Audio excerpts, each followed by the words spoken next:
The meeting will now come to order. The first item on our agenda is a reading from the Minute Book.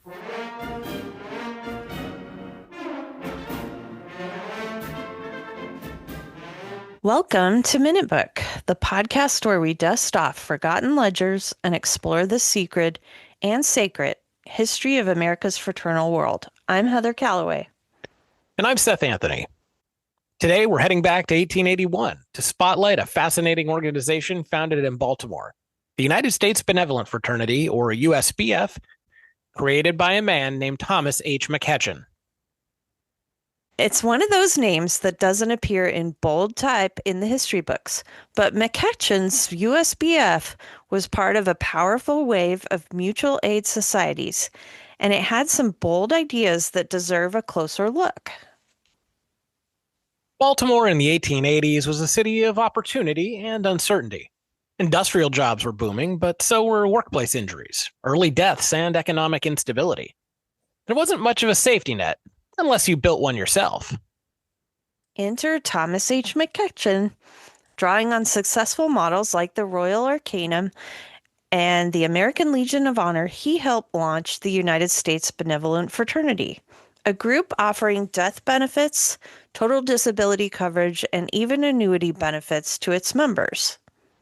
That already sounds impressive, but here's the kicker. The USBF admitted white men and women on equal terms.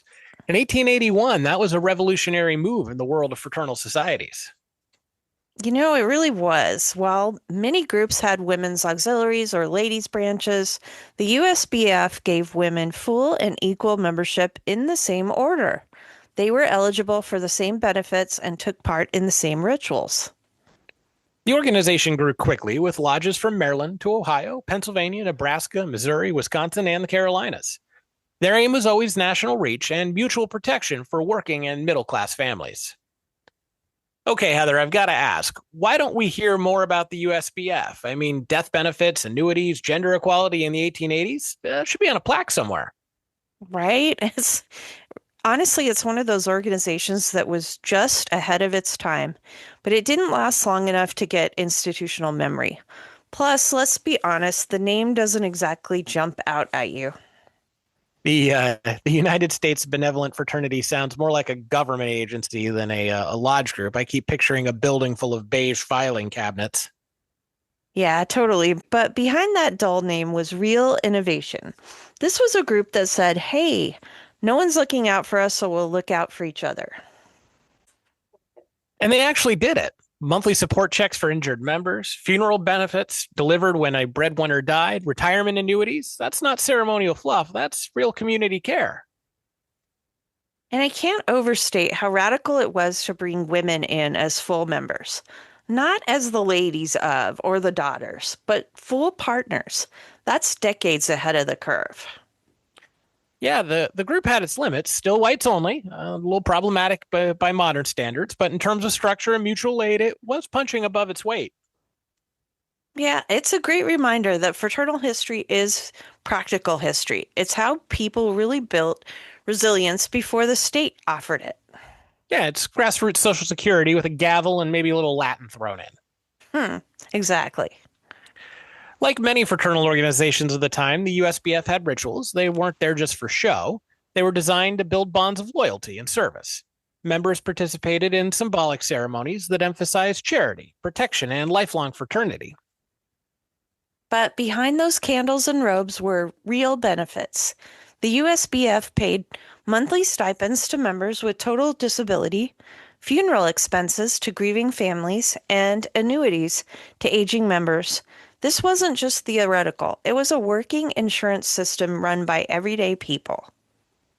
You know, there's a record from Philadelphia in 1893. A USBF member injured in a mill accident received monthly support for the rest of his life. That's the kind of practical care this group delivered. Yeah, wow. That kind of grassroots support is what kept these societies strong for decades. People trusted them because they showed up when it mattered most. Unfortunately, like many benefit societies of the era, the USBF began to struggle in the early 20th century. New regulations on fraternal insurance, competition from commercial insurers, and cultural shifts all chipped away at its base. Eventually, the USBF faded from view, but its model lived on. It served as a bridge between early fraternal benevolence and a more formal social welfare system. It also left behind a legacy of inclusion, mutual responsibility, and gender equity that echoed into future organizations, both fraternal and civic.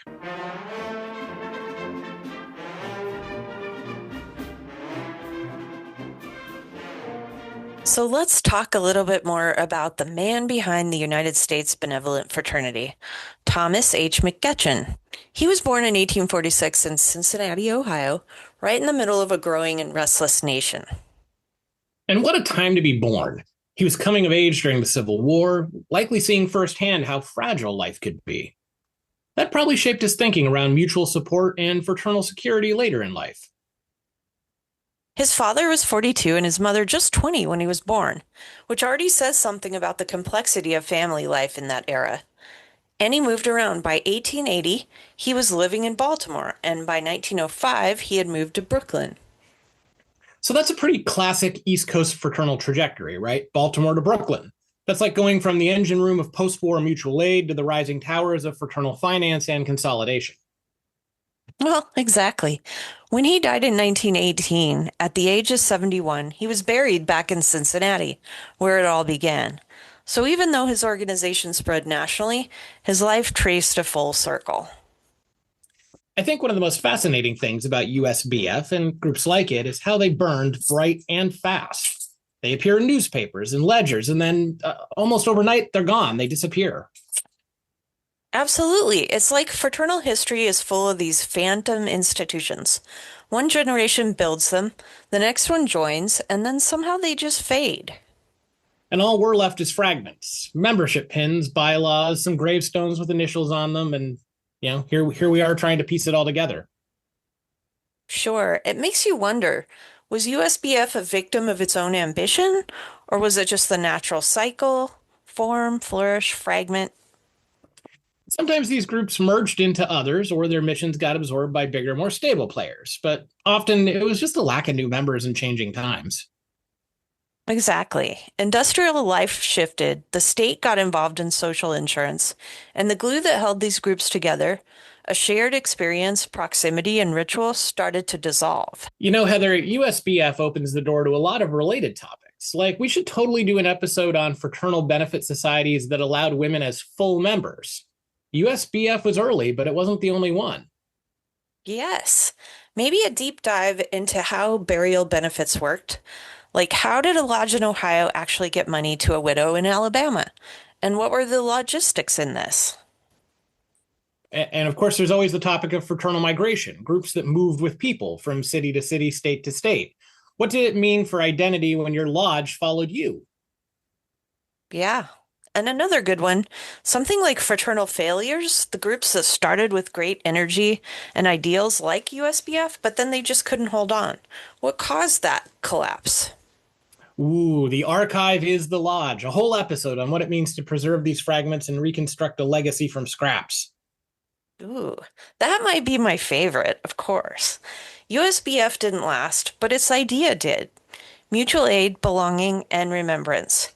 That's what Minute Book is all about. You know what I always say, if it made the paper, it mattered. And sure enough, the United States Benevolent Fraternity shows up in a surprising number of late 19th and early century newspaper articles. These pieces helped piece together how the organization operated, who belonged, and sometimes the drama that came with it.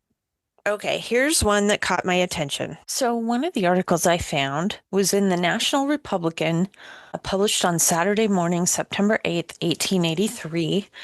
And it talks about the U.S. Benevolent Society and how the Thomas Guard Council met and was instituted. The officers were elected and installed. It says a new council of the United States Benevolent Fraternity was instituted in Mount Vernon last evening by Supreme President Clifford Wood, proprietor of the Howard House, Baltimore.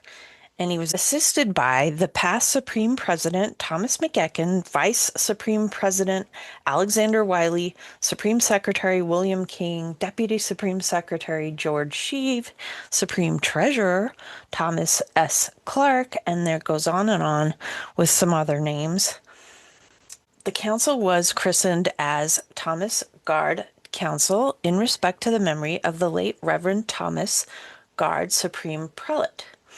It talks a little bit about the history. The order originated in Baltimore and is conducted on the endowment plan of insurance. The classes ranging from $1,000 to $5,000, and the assessments being made according to the age and the class of the applicant.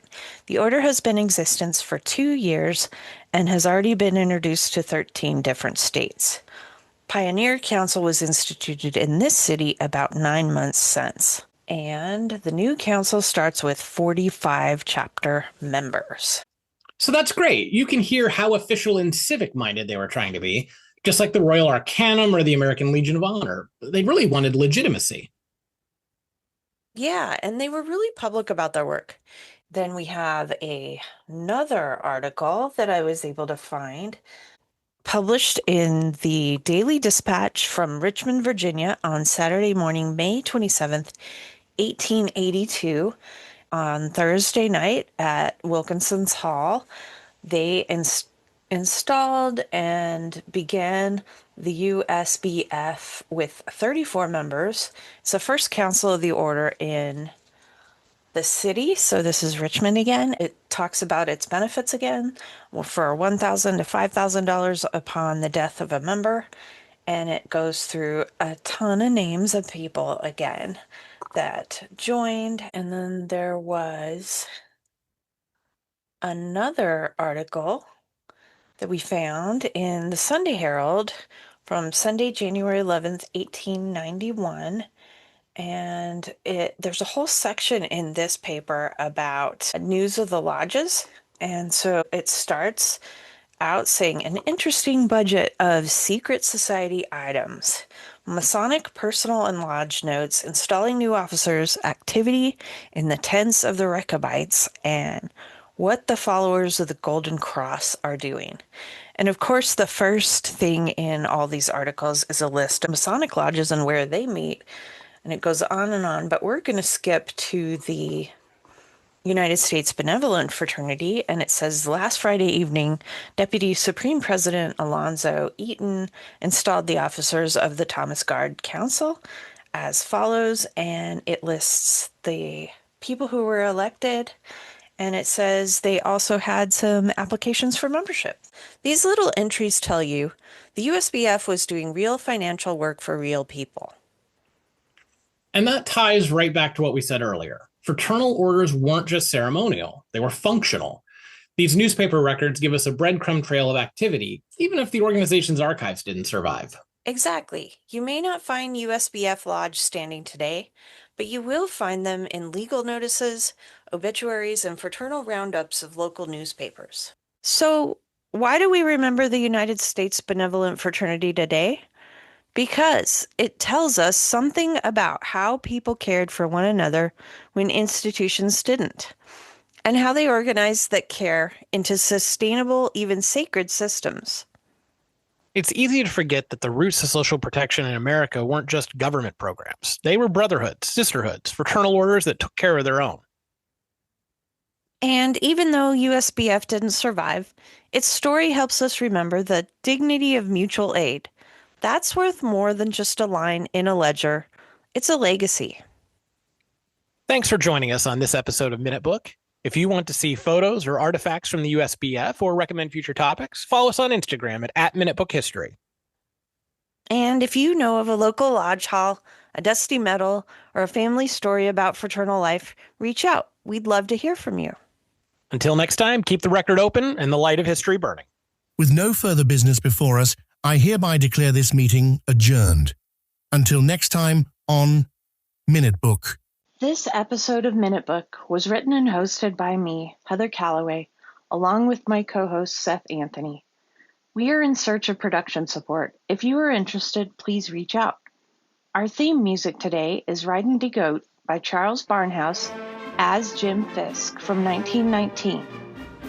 Minute Book is a project of the Center for Fraternal Collections and Research at Indiana University. Special thanks to the Magi, or the Masonic Authors Guild International, for promoting us.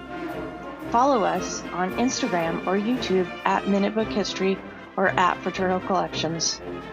You can learn more about our work and support our preservation efforts at fraternalcenter.iu.edu.